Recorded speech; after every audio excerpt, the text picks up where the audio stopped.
अचानक deputy CM सम्राट चौधरी से रिक्वेस्ट करने लगे पूर्णिया सांसद पप्पू यादव। सुबह सुबह कहां पहुंच गए, आइए आपको बताते हैं। नमस्कार, आप देख रहे हैं देशवा न्यूज, मैं हूं आपके साथ वैष्णवी। राजधानी पटना से नीट की छात्रा को लेकर के जो बड़ी खबर सामने आई, उसने सबको हिला करके रख दिया। पूरे बिहार नहीं बल्कि पूरे देश में ये चर्चा हो रही है कि बिहार और पटना में क्या चल रहा है, हॉस्टल की क्या स्थिति है। एक तरफ जहां सबका ध्यान नीट की छात्रा की तरफ था, वहीं दूसरी तरफ राजधानी पटना में एक और बड़ी खबर हुई और ऐसी ही वारदात हुई, और वो भी गांधी मैदान एरिया में। आपको बता दें कि परफेक्ट पीजी गर्ल्स हॉस्टल में ही 6 तारीख को नीट की छात्रा ने आत्महत्या कर ली थी, या यूं कहें तो उसके साथ कुछ गलत किया गया था, जिसके बाद उसने अपनी जान दे दी। ये खबर जब सामने आई तो सनसनी फैल गई। आपको बता दें कि एक तरफ शंभू गर्ल्स हॉस्टल की नीट की छात्रा, दूसरी तरफ परफेक्ट पीजी गर्ल्स हॉस्टल की नीट की छात्रा, इन दोनों के साथ एक ही दिन ऐसी चीज हो जाती है जिसके बाद दोनों जो है वो मृत पाई जाती हैं। आपको बता दें कि ये जो परफेक्ट पीजी गर्ल्स हॉस्टल है, वहां पर ये मामला सामने आया कि 2 लड़के जो है हॉस्टल में घुसते हैं और दोनों के दोनों लड़की के कमरे तक जाते हैं, जिसके बाद उसे प्रताड़ित किया जाता है और बाद में पता चलता है कि उसकी मौत हो गई। जब परिजन पहुंचते हैं तो कई सारे गंभीर आरोप लगाते हैं और कहते हैं कि हॉस्टल के संचालक और उसके अलावा ये 2 लड़कों की वजह से कई लोगों की मिलीभगत है, जिसकी वजह से औरंगाबाद की अनामिका की जान चली गई। एक तरफ है औरंगाबाद की अनामिका, दूसरी तरफ है जहानाबाद की गायत्री। इन दोनों बच्चियों के साथ काफी बुरा हुआ, जिसके बाद हॉस्टल पर सवाल खड़े हो रहे हैं। और ऐसे में बता दें कि पूर्णिया सांसद पप्पू यादव सुबह सुबह पहुंचते हैं परफेक्ट पीजी गर्ल्स हॉस्टल और वहां पर सम्राट चौधरी से विनती करने लगते हैं और कहते हैं कि बच्चियां डरी हुई हैं और बच्चियों को सुरक्षा जरूर दें। सबसे पहले आप सुने कि पूर्णिया सांसद पप्पू यादव ने पहुंचकर क्या बातें कही हैं। की कोशिश हो रही है, अभी तक उनको रिमांड पर नहीं लेना, हॉस्पिटल के खिलाफ कार्रवाई नहीं करना, हॉस्टल पर बैन नहीं लगाना, रजिस्ट्रेशन वाले हॉस्टल पर प्रक्रिया नहीं करना, पीएमसीएच के पोस्टमार्टम रिपोर्ट 12 तारीख को आ गया, उसके बाद लाठीचार्ज करना, फिर कार्रवाई करना, 13 को भी उसी बात को दोहराना, 9 तारीख तक एफआईआर न होना, 6 तारीख को वर्जन नहीं लेना थाना प्रभारी के द्वारा। जब आप बच्ची को प्रभात ले गए उतना दूर, तो फिर बच्ची से आपने फर्द बयान क्यों नहीं लिया? वो तो खुद अपने ड्राइवर को भेजी थी डीवीआर लेने के लिए। भैया मैंने वही कहा, बच्ची से फर्द बयान क्यों नहीं लिया?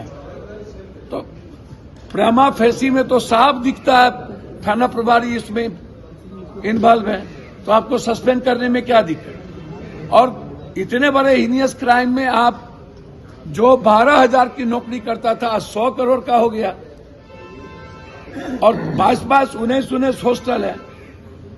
तो ये जो परफेक्ट हॉस्टल है, जो औरंगाबाद की बच्ची के साथ जो हुआ और 2 लड़के बाद में प्रवेश करके, हमें तो साफ मुझे तो साफ दिखता है कि वो दोनों लड़के उस बच्ची को मार गए। मर्डर है। करबाग जाइए, आप महेंद्रू जाइए, आप गर्दनी बाग जाइए, आप बोरिंग रोड जाइए, सर बुरी स्थिति है। मैं बार बार कहता हूं कि सीसीटीवी फुटेज 2 से 3 महीना साल भर के अंदर जांच किया जाए कि 10 बजे के बाद 1 बजे तक 4 बजे सुबह तक गाड़ियां कहां से आती है, फॉर्च्यूनर, मर्सिडीज, इंडिवर, या ये गाड़ियां में फिर कौन जा रहा है और कहां जा रहा है, क्या दिक्कत है इसको देखने में।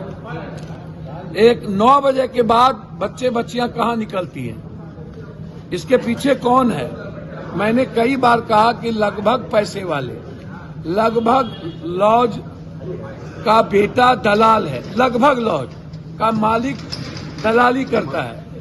मैंने कहा कि वो एनओसी नहीं मिला, 6 माला बिल्डिंग, उस पर बुलडोजर, सम्राट बाबू गरीब पर तो बुलडोजर चल रहा है, उस पर बुलडोजर कब चलेगा?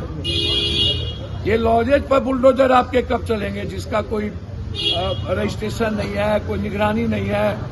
हम हाथ जोड़ करके सम्राट बाबू से मांगेंगे, आप भाई हैं हमारे और आपकी ही बच्ची हैं, बचा लीजिए। बच्ची डरी हुई है, बच्ची डर के कारण पिता लेके चला न जाए, वह लॉज के खिलाफ बोलना नहीं चाहती है, क्योंकि इस कंट्री में निर्भया के बाद 67% घटना बढ़ी दिल्ली में।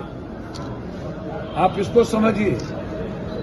तो हम हर परिस्थिति में ये चाहते हैं कि दोनों जगह सरकार सम्राट बाबू आपकी है, सीबीआई इंक्वायरी करा दिया जाए। और जो औरंगाबाद की बेटी और परफेक्ट हॉस्टल में जो उसी दिन आत्महत्या किया गया, आप कह रहे हैं आत्महत्या कर लिया, बच्ची आत्महत्या क्यों कर रही है? 2 लड़के कैसे घुस गए पप्पू जी हॉस्टल में? मैं वही बात तो कह रहा हूं कि इस हॉस्टल में 2 लड़के आना, कौन है वो 2 लड़के?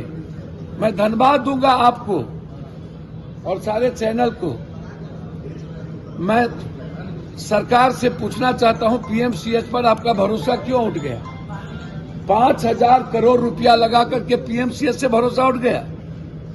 सारी चीजें उसमें है कि कोर्स हुआ, प्राइवेट पार्ट पर सूजन है, आपने उसको डिफाइन किया है कि प्रेशराइज किया गया है, जबरदस्ती करने का प्रयास हुआ है।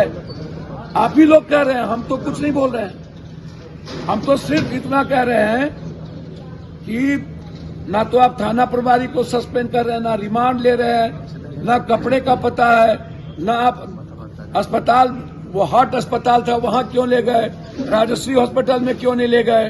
तो आपने सुना पूर्णिया सांसद पप्पू यादव का क्या कहना है। बता दें कि लगातार ऐसी बड़ी खबरें सामने आ रही हैं राजधानी पटना से।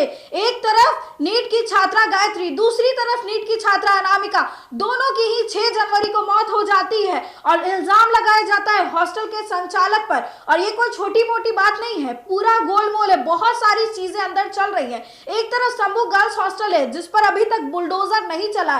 सम्राट चौधरी को बुलडोजर बाबा कहा जाता है, अतिक्रमण हटवा रहे हैं, लेकिन इस तरह के शंभू गर्ल्स हॉस्टल अभी भी सुरक्षित है, लोग अभी भी ऊपर रह रहे हैं जो कि आरोपी हैं। वही दूसरी तरफ परफेक्ट पीजी गर्ल्स हॉस्टल जिसपे माँ पिता जो है बच्ची के आरोप सीधे तौर पर लगा रहे हैं कि 2 लड़के कैसे घुस गए। जब हॉस्टल में पिताजी को जाने की अनुमति नहीं होती है, भाई नहीं जा सकता है, तो 2 बाहर के लड़के कैसे चले गए। अब बताया गया कि ये दोनों लड़के जो है नीट की छात्रा के साथ कोचिंग में पढ़ा करते थे और विवाद कुछ और ही था, जिसके बाद उसे प्रताड़ित किया गया और उसके बाद उसकी जान चली जाती है। फिलहाल इस खबर में बस इतना ही। लगातार हमारी नजर इन दोनों खबरों पर बनी हुई है और आगे की अपडेट्स के लिए देखते रहें देशवा न्यूज।